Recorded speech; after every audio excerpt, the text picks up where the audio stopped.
asal-usul suku Dani, Papua. Berabad-abad yang lalu, di sebuah danau yang terletak di sekitar Kampung Maina di Lembah Baliem Selatan, hiduplah sepasang suami istri. Mereka adalah penduduk asli dari daerah tersebut, hidup damai dan harmonis dengan alam sekitar. Mereka adalah leluhur dari apa yang kita kenal sekarang sebagai suku Dani.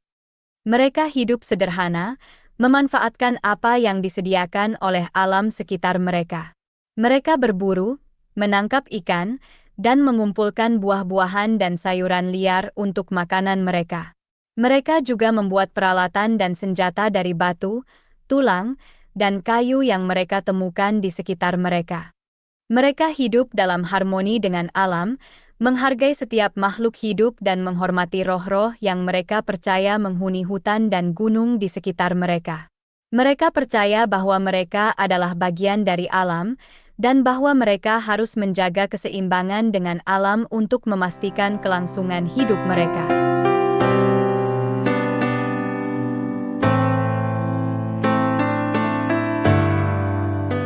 Dari pernikahan mereka, lahir dua anak, seorang putra bernama Woita dan seorang putri bernama Waro. Woita dan Waro, sejak kecil, telah diajarkan oleh orang tua mereka tentang cara hidup dan bertahan di alam liar. Mereka belajar bagaimana mencari makanan, bagaimana membuat peralatan dari apa yang disediakan oleh alam, dan bagaimana membangun tempat tinggal yang aman dan nyaman. Mereka juga belajar tentang pentingnya menjaga keseimbangan dengan alam dan menghargai semua makhluk hidup. Woita, putra sulung mereka, tumbuh menjadi seorang pemuda yang kuat dan bijaksana. Dia belajar cepat dan menunjukkan keberanian dan kekuatan yang luar biasa. Dia selalu siap untuk melindungi dan membantu orang lain. Waro, putri mereka, juga tumbuh menjadi seorang wanita yang kuat dan bijaksana. Dia belajar bagaimana mengumpulkan buah-buahan dan sayuran liar, bagaimana memasak, dan bagaimana merawat orang sakit dan luka. Dia selalu siap untuk memberikan kasih sayang dan perhatian. Mereka berdua, Woita dan Waro, menjadi contoh bagi semua orang di komunitas mereka. Mereka menunjukkan bagaimana hidup dengan hormat dan damai dengan alam, bagaimana bekerja keras dan bertahan dalam kondisi yang sulit, dan bagaimana menjaga keseimbangan dan harmoni dalam komunitas mereka. Mereka juga diajarkan oleh orang tua mereka tentang pentingnya menjaga keseimbangan dengan alam. Mereka belajar bahwa setiap makhluk hidup memiliki tempatnya sendiri dalam alam, dan bahwa mereka harus dihargai dan dilindungi. Mereka belajar bahwa mereka adalah bagian dari alam, dan bahwa mereka harus hidup dalam harmoni dengan alam.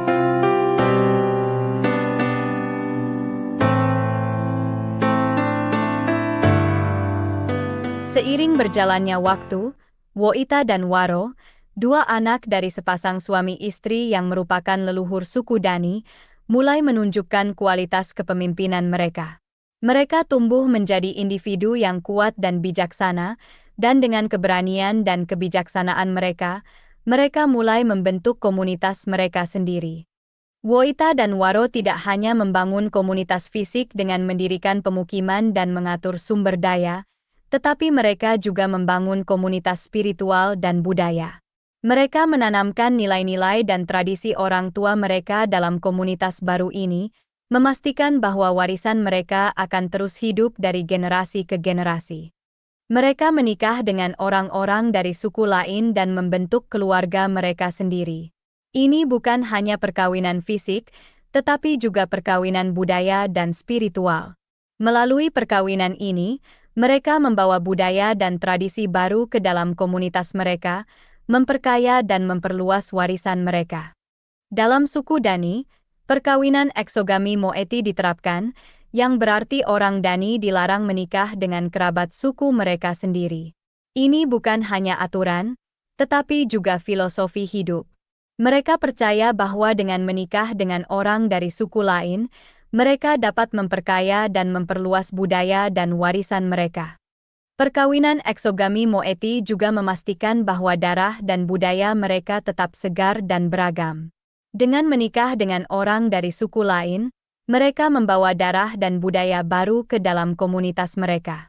Ini memperkaya dan memperluas warisan mereka, dan memastikan bahwa suku Dani akan terus berkembang dan berkembang.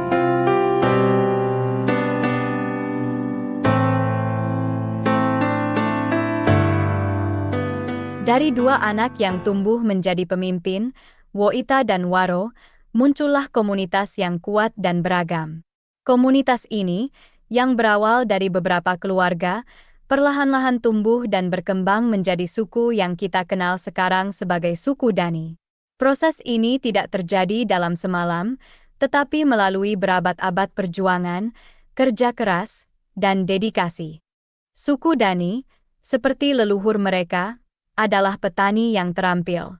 Mereka mengolah tanah dengan alat sederhana namun efektif seperti kapak batu, pisau yang dibuat dari tulang binatang, bambu, dan tombak kayu. Mereka menanam dan memanen ubi jalar, tanaman pokok mereka, serta berbagai jenis buah-buahan dan sayuran lainnya. Mereka juga mengembangkan teknik irigasi yang canggih untuk memastikan tanaman mereka mendapatkan air yang cukup. Namun, kehidupan suku Dani tidak hanya tentang bertani dan bertahan hidup. Mereka juga memiliki kepercayaan spiritual yang kuat dan menghormati roh nenek moyang mereka. Mereka percaya bahwa roh-roh ini masih hadir di antara mereka, memberikan petunjuk dan perlindungan. Untuk menghormati roh-roh ini, mereka mengadakan upacara kepercayaan yang diselenggarakan dengan pesta babi. Pesta ini adalah perayaan kehidupan, kematian, dan siklus alam, dan merupakan bagian penting dari identitas budaya suku Dani.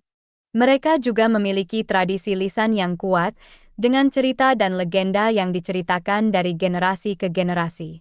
Cerita-cerita ini tidak hanya menghibur, tetapi juga mengajarkan nilai-nilai penting seperti keberanian, kejujuran, dan rasa hormat terhadap alam.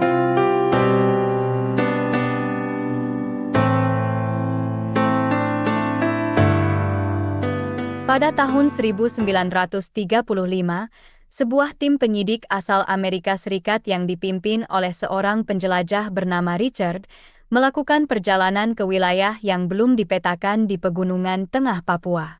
Mereka adalah orang-orang pertama dari dunia luar yang menemukan suku Dani, sebuah suku yang telah hidup terisolasi dari dunia luar selama berabad-abad.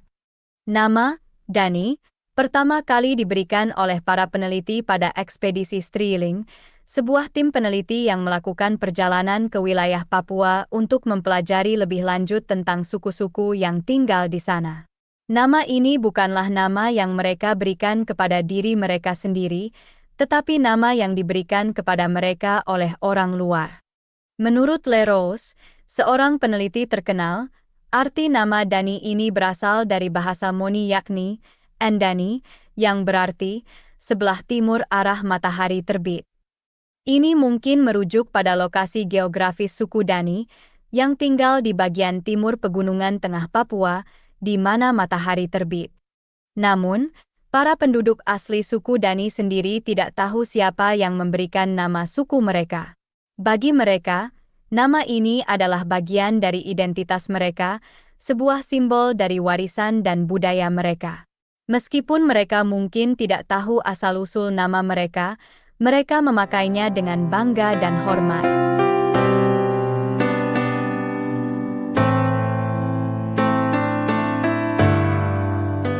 Sejarah mencatat, suku-suku di pegunungan pertama kali diketahui bermigrasi ke lembah Baliem diperkirakan sekitar ratusan tahun yang lalu.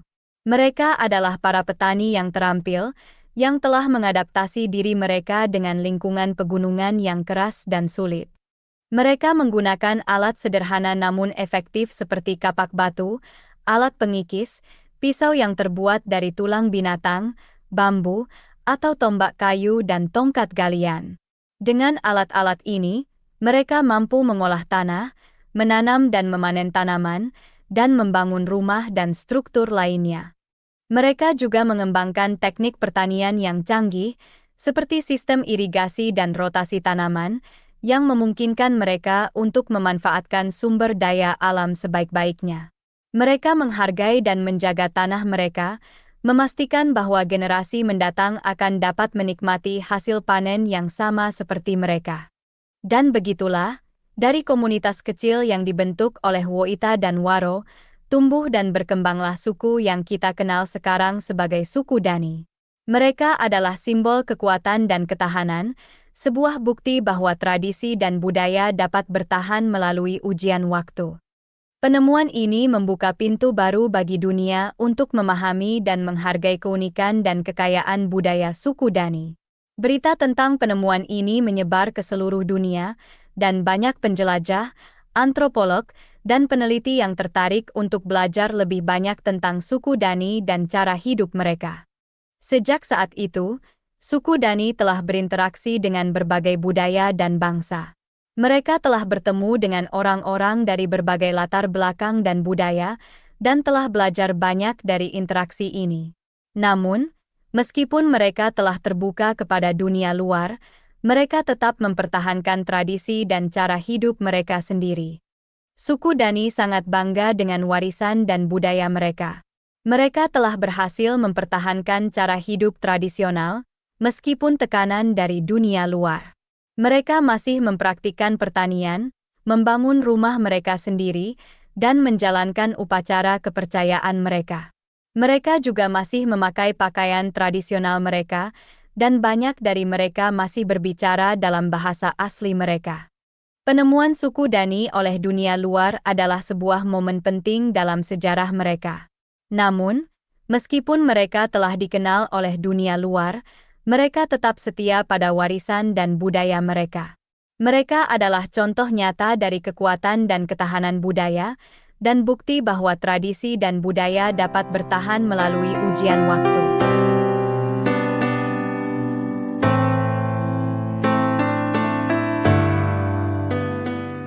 Suku Dani, yang berada di jantung pegunungan tengah Papua, memang memiliki banyak hal unik dan menarik lainnya yang membuat mereka begitu istimewa. Suku Dani dikenal dengan seni lukis tubuh mereka yang memukau. Seni ini bukan hanya bentuk ekspresi artistik, tetapi juga cara mereka untuk berkomunikasi dengan dunia sekitar mereka. Motif-motif yang mereka lukis menggambarkan keberagaman alam, seperti gunung, sungai, hewan, dan tumbuhan. Pewarna yang mereka gunakan berasal dari bahan alami seperti tanah liat, batu, dan tumbuhan. Setiap lukisan memiliki makna dan cerita tersendiri, mencerminkan kepercayaan, sejarah, dan identitas mereka. Suku Dani juga dikenal dengan keahlian mereka dalam membuat pakaian adat. Pakaian mereka biasanya terbuat dari kulit pohon atau serat alami lainnya. Pakaian bagian atas mereka biasanya terbuka, mencerminkan iklim hangat dan lembab di mana mereka tinggal. Namun, mereka juga memiliki pakaian khusus untuk upacara dan perayaan tertentu, yang sering kali dihiasi dengan bulu-bulu warna-warni dan perhiasan lainnya. Suku Dani mengajarkan kesederhanaan hidup. Mereka percaya bahwa kebahagiaan sejati berasal dari hidup berkecukupan, bukan dari kekayaan material. Mereka menghargai apa yang mereka miliki dan selalu berterima kasih kepada alam dan roh-roh atas berkat yang mereka terima. Mereka mengajarkan bahwa kebahagiaan sejati berasal dari hubungan yang baik dengan orang lain, dengan alam, dan dengan roh-roh. Dalam hal agama dan kepercayaan, mayoritas suku Dani memeluk agama Protestan Katolik. Suku Dani juga memiliki kekayaan berupa batik Papua. Batik ini adalah kain hias yang dirajut dengan motif-motif yang menjadi khas daerah Papua. Motif-motif ini seringkali mencerminkan kehidupan sehari-hari, kepercayaan, dan sejarah suku Dani. Batik Papua ini tidak hanya indah, tetapi juga merupakan simbol dari identitas dan warisan budaya mereka. Semua ini menunjukkan kekayaan budaya dan tradisi suku Dani yang membuat mereka begitu unik dan menarik. Mereka adalah contoh nyata dari kekuatan dan ketahanan budaya, dan bukti bahwa tradisi dan budaya dapat bertahan melalui ujian waktu. Mereka adalah saksi hidup dari sejarah dan budaya yang kaya, dan cerita mereka akan terus diceritakan dan dihargai oleh generasi mendatang. Demikianlah kisah ini diceritakan. Segala kebenaran detailnya kita kembalikan kepada Allah, Tuhan pemilik kisah kehidupan.